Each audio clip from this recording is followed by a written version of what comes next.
Et avant la lecture du texte qui nous est proposé à la méditation, je vous invite à la prière.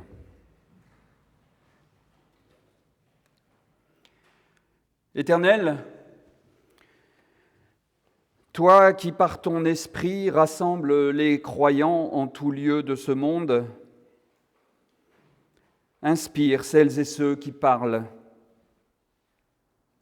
et rends attentifs celles et ceux qui écoutent, afin que l'Évangile soit la vérité de notre foi, la source de notre amour, la fermeté de notre espérance. Amen. Parmi les lectures qui nous sont proposées aujourd'hui dans les lectures du jour, je vous propose au chapitre 15 de la première lettre aux Corinthiens, les versets 1 à 11. Je vous confirme, mes frères, la bonne nouvelle que je vous ai annoncée, celle que vous avez reçue, dans laquelle vous vous tenez, et par laquelle aussi vous êtes sur la voie du salut, si vous la retenez dans les termes où je vous l'ai annoncée. Autrement, c'est pour rien que vous seriez venus à la foi. Je vous ai transmis avant tout ce que j'avais moi-même reçu. Le Christ est mort pour nos péchés selon les Écritures. Il a été enseveli, il s'est réveillé le 3e jour selon les Écritures. Il est apparu à Céphas, puis aux 12. Ensuite, il est apparu à plus de 500 frères à la fois.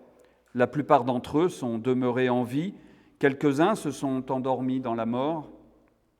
Ensuite, il est apparu à Jacques, puis à tous les apôtres. Après eux tous, il m'est apparu à moi aussi, comme à un avorton. Moi, en effet, je suis le moindre des apôtres. C'est même trop d'honneur pour moi que d'être appelé apôtre, puisque j'ai persécuté l'Église de Dieu. Mais par la grâce de Dieu, je suis ce que je suis, et sa grâce envers moi n'a pas été inutile. Au contraire, j'ai travaillé plus que tous, non pas moi toutefois, mais la grâce de Dieu qui est avec moi. Ainsi donc, que ce soit moi, que ce soit eux, telle est notre proclamation, et telle est la foi à laquelle nous sommes venus. Seigneur, ta parole est vérité, sanctifie-nous par ta vérité. Ô Seigneur, ta fidélité, remplit les cieux et ta bonté, dépasse toute cime. Ta justice est pareille au monde, tes jugements sont plus profonds que le plus grand abîme. Que la puissance du Néant, tu veux sauver tous les vivants, toute chair, toute race. Les hommes se rassembleront autour de toi et trouveront leur paix devant ta face.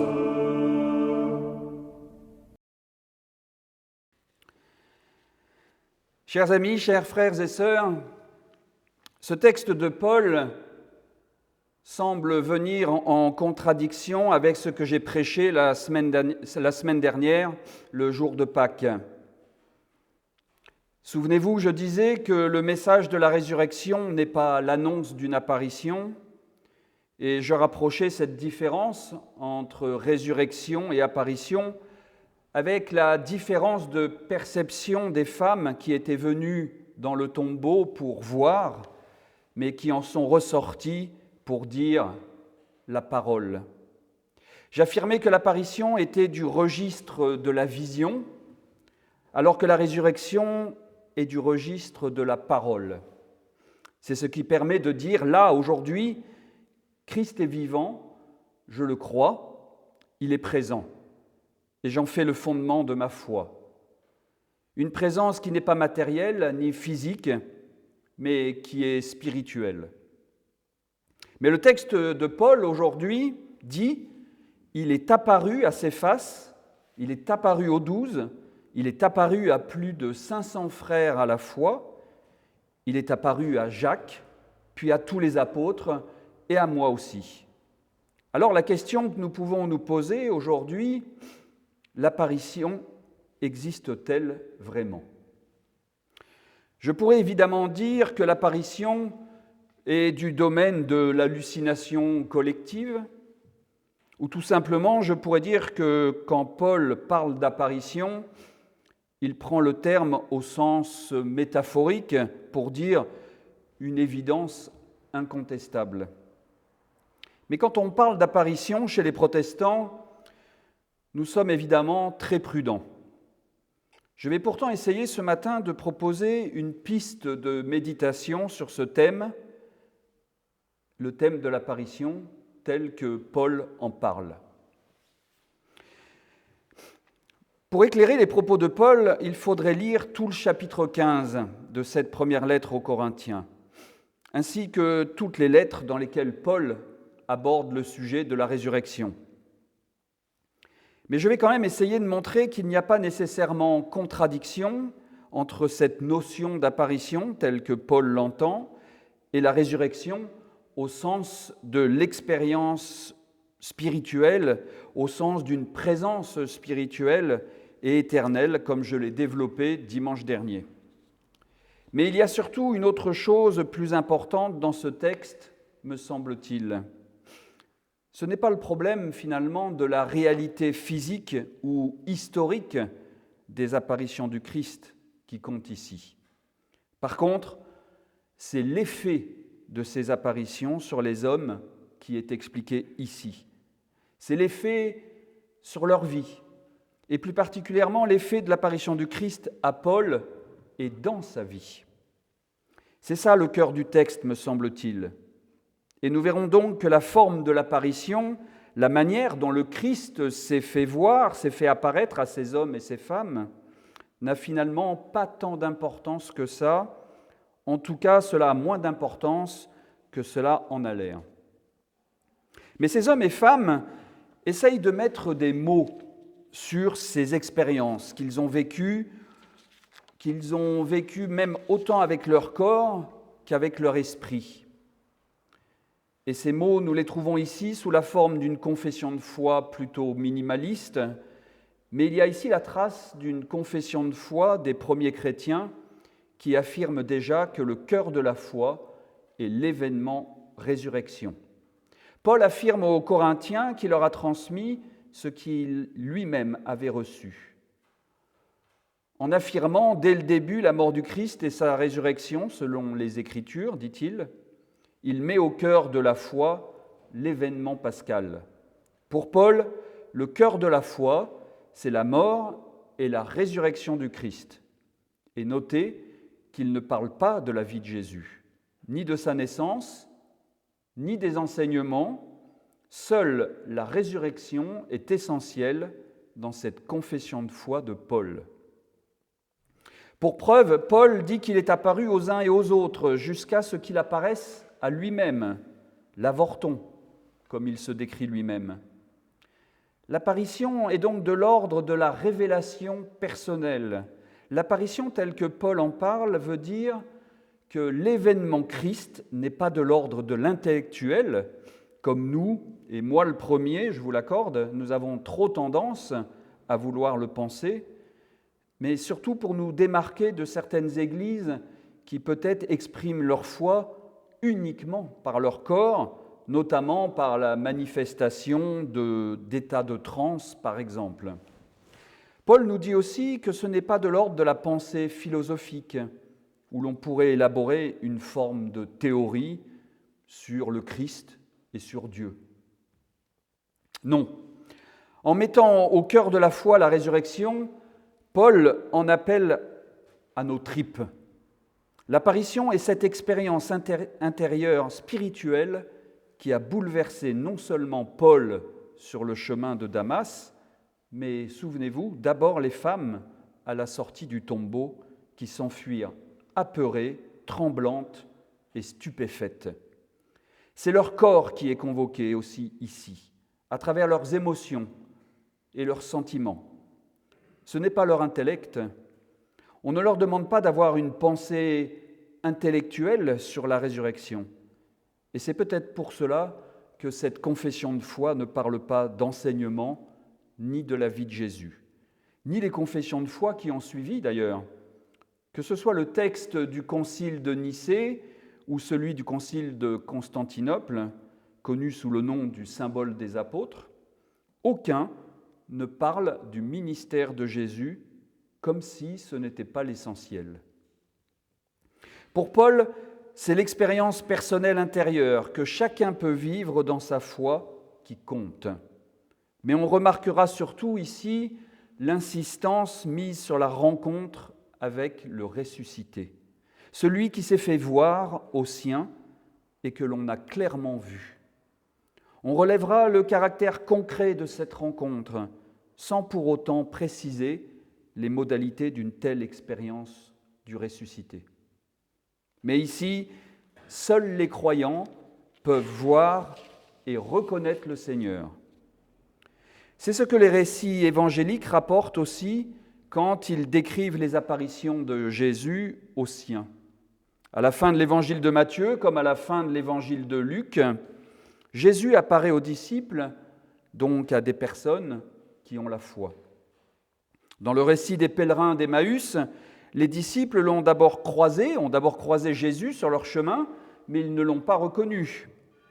Il a fallu seulement qu'ils partagent le pain et le vin à la table pour reconnaître cet homme qui était Jésus.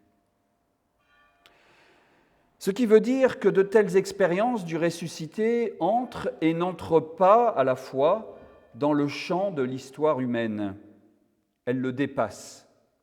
Les autres récits d'apparition à Pierre, aux 12 et à d'autres encore sont du même type, en sorte que l'historien enregistre ces témoignages sans jamais pouvoir en restituer la photographie. C'est toute la question des apparitions qui est en jeu ici.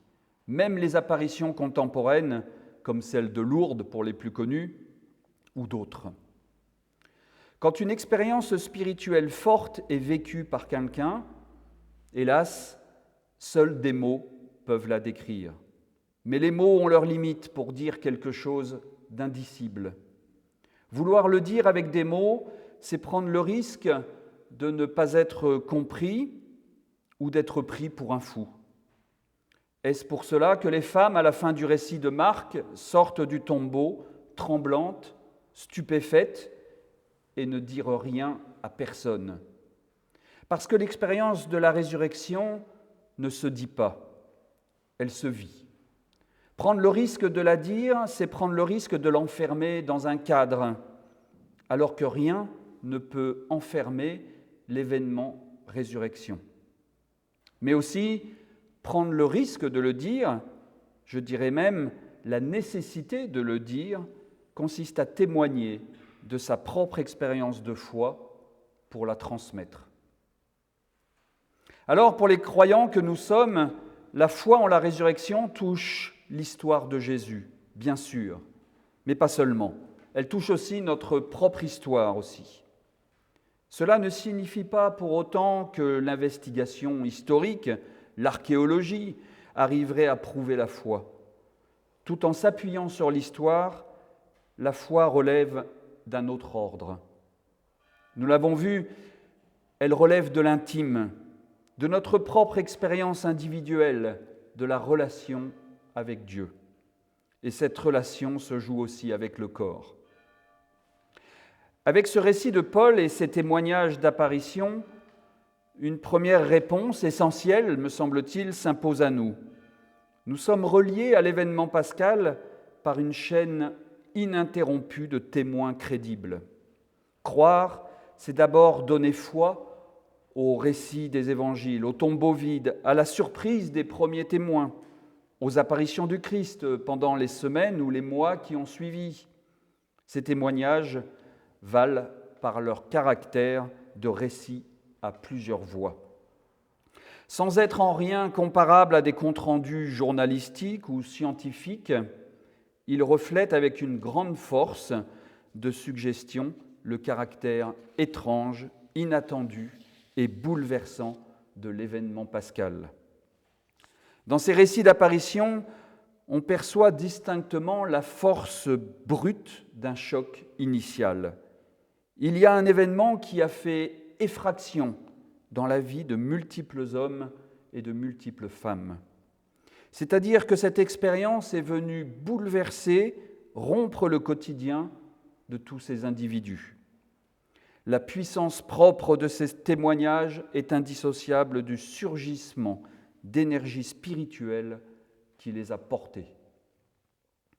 Le récit de la résurrection pèserait peu s'il n'était inscrit dans la trace plus large d'un ébranlement fondateur. Ce qui apparaît comme une évidence, c'est l'incroyable retournement d'une petite communauté, passant en quelques semaines du désespoir le plus total au dynamisme le plus extraordinaire. Le miracle est bien là. Entre Pâques et la Pentecôte, entre Jérusalem et le chemin de Damas, une poignée d'hommes incultes et désespérés s'est transformée en communauté dynamique, d'une extraordinaire capacité à témoigner et à convaincre.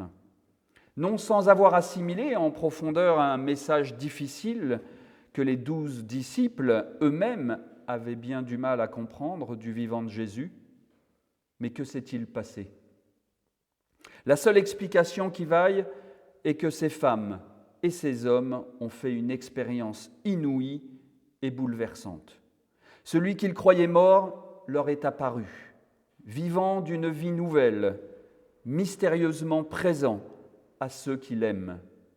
À la lumière de cette expérience, tout ce qu'ils ont vécu avec le Christ leur apparaît sous un jour nouveau. Chacune de ces paroles prend un relief et une force bouleversante. À partir de là, tout devient possible et la mort elle-même est brusquement relativisée. Enfin, je vais terminer par ce magnifique témoignage de la philosophe du XXe siècle, Simone Weil, qui n'a rien à voir avec la femme politique. Ce témoignage illustre bien le sens des apparitions dont parle Paul, mais 2000 ans plus tôt. Et je la cite, « En 1937, j'ai passé à Assise 2 jours merveilleux.